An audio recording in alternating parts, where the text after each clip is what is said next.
want to pivot to that Senate race you're talking about, because last time we talked, you said down ballot races were flying under the radar because you said you've got an incumbent president and a former president going head to head in a rematch. So I think it's taking a lot of the oxygen out of our political space. Now we have incumbent Senator Tammy Baldwin beating her Republican challenger.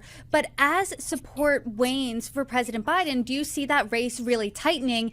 And do you see it becoming a toss-up come November? It could. It really could. And I alluded to this earlier.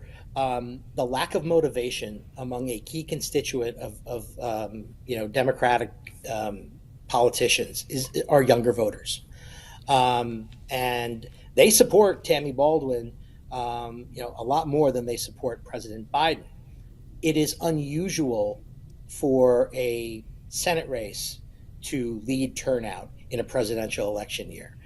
So if you're not enthusiastic about who's at the top of the ticket, even though you may like the person running for Senate, there is a chance you may stay home.